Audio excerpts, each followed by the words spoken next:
Le 26 juin 1937, Jean-Jacques est dans son bain. La baignoire dans laquelle il s'est plongé avec délice est vantée dans le catalogue du matériel éducatif publié chaque année par son grand-père, Fernand Nathan.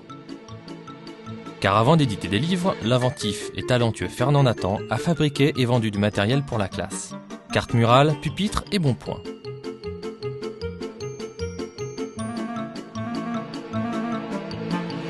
Fernand Nathan a 23 ans lorsqu'il décide de créer sa propre entreprise. Écoutons-le. Nous étions en 1881. Des lois nouvelles sur l'enseignement viennent d'être promulguées. L'occasion n'est-elle pas unique d'établir de nouveaux livres conformes à l'esprit des programmes récemment parus, et nous voilà lancés sur cette idée. Très vite, une petite équipe d'auteurs se regroupe autour du jeune homme. En 1882 paraît l'Instruction morale et civique de Jules Steg, qui est immédiatement mise à l'index. Cela marque les débuts de la guerre des manuels qui oppose éditeurs cléricaux et laïcs.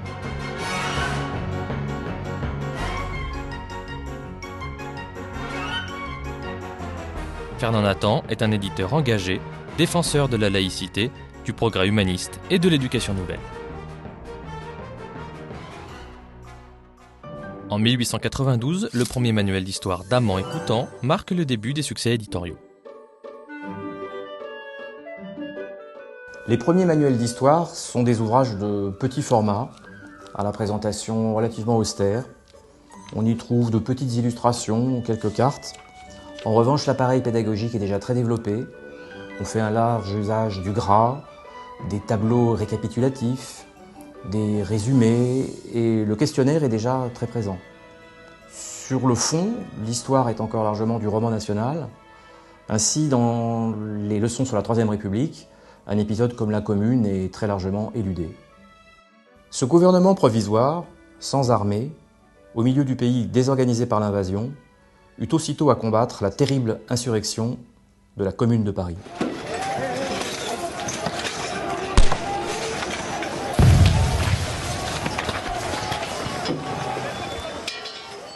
Le ton n'est pas toujours celui de l'objectivité historique, mais bien souvent celui de l'exaltation patriotique.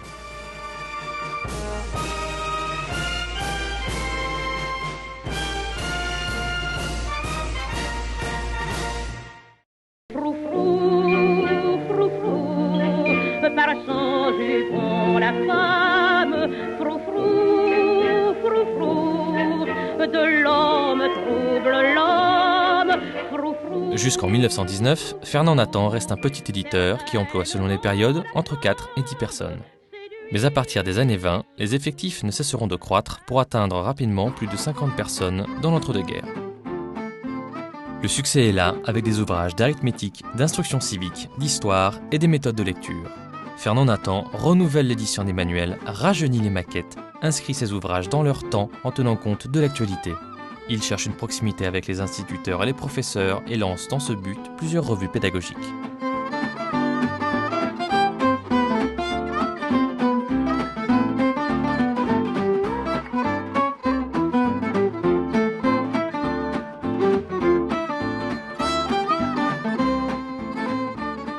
Dans l'entre-deux-guerres, les manuels d'histoire sont toujours des ouvrages de petit format, en noir et blanc, mais les illustrations ont pris beaucoup d'ampleur, avec une esthétique années 30 qui nous parle encore aujourd'hui.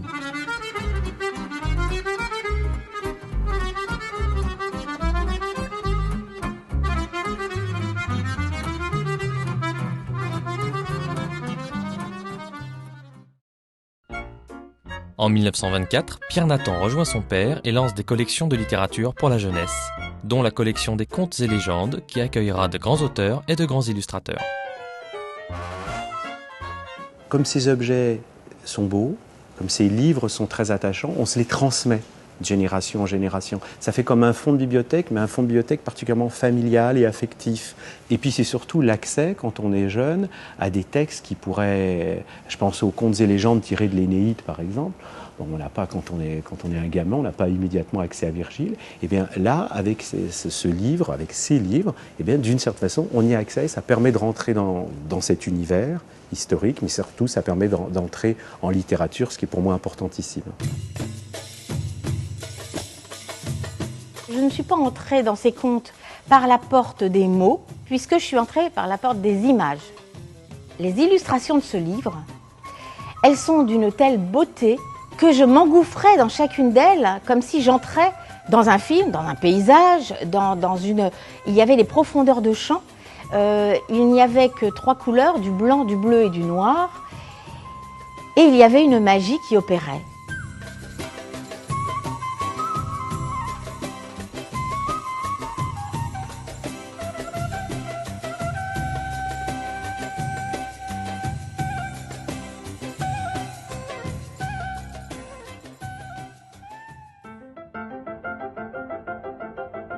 Le 24 juin 1941, Marcel Coué, représentant auprès des libraires et des enseignants pour le compte de la Maison Nathan, est dans un train qui le conduit à Toulouse. Des soldats allemands entrent dans le compartiment et lui demandent son laissez-passer. On peut y lire « Maison Fernand Nathan, entreprise juive, commissaire gérant à rien ». Malgré sa mise sous tutelle, la librairie Fernand Nathan reste en activité tout au long de la guerre grâce à la solidarité de la profession. Dès la Libération, la maison exporte ses manuels dans tous les pays d'expression française. Elle crée des collections Nathan Afrique et Nathan Madagascar. Elle produit des livres pour la Polynésie, les Antilles et la Nouvelle-Calédonie.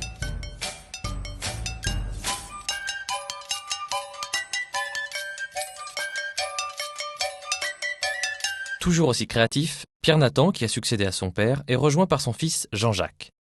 En 1950, les premiers cahiers de vacances sont mis sur le marché.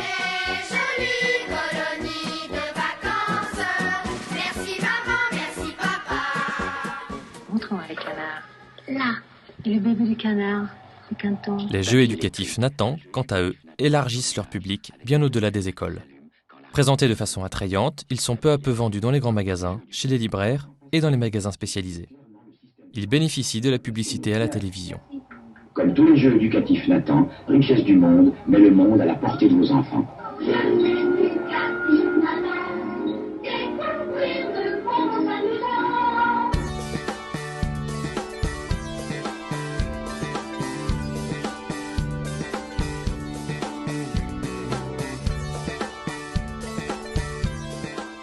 Le jeu, c'est une façon de communiquer. Les enfants communiquent par le jeu et je crois que les adultes aussi communiquent par le jeu. Je dirais même que les couples peuvent communiquer par le jeu et créer toute une ambiance en général sympathique.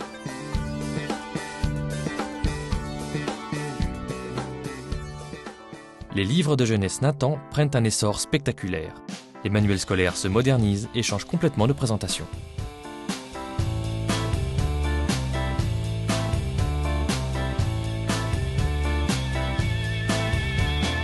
À partir des années 70, la photographie en couleur fait son apparition dans les manuels d'histoire, l'iconographie est de plus en plus belle, la mise en page est également de plus en plus perfectionnée, et c'est à ce moment-là qu'apparaît la formule de la double page, avec à gauche la leçon et à droite les documents, formule qui est toujours considérée aujourd'hui comme la plus efficace pédagogiquement et qui est copiée dans le monde entier à partir des manuels français.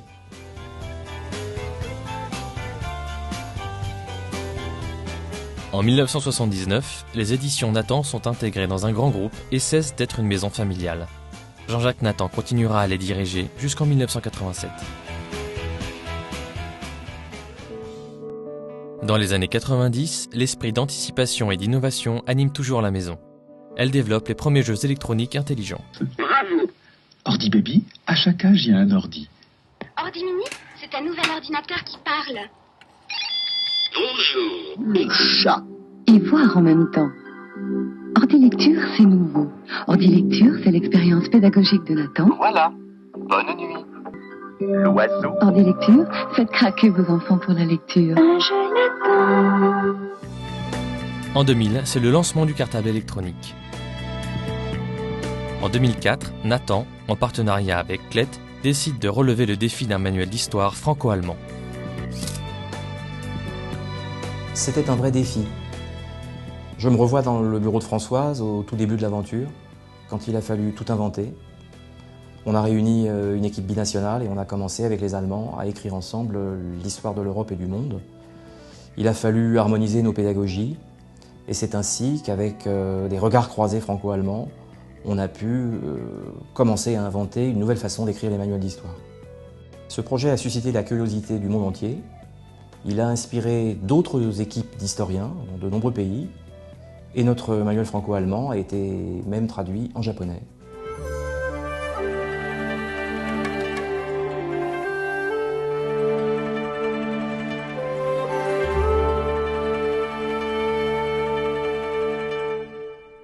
En 2008, c'est le début de l'édition numérique. En 2010, la réalité augmentée.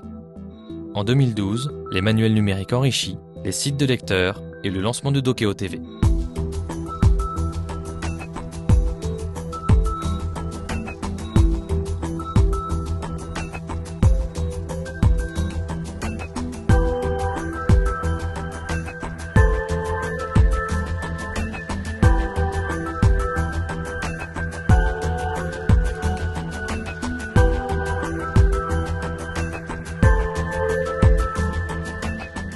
Pour conclure le récit de cette belle aventure, dont vous êtes aujourd'hui les acteurs, laissons parler Fernand Nathan.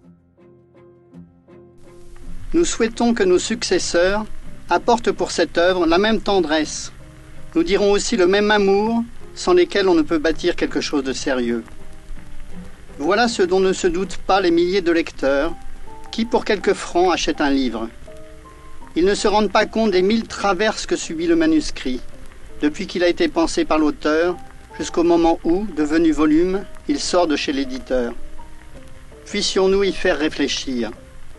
Les quelques pages de l'ouvrage que vous lisez, et dont vous tournez négligemment les feuillets, ont coûté des veilles, des peines, ont demandé à nombre de personnes des connaissances générales et une aptitude particulière dont l'étendue est considérable.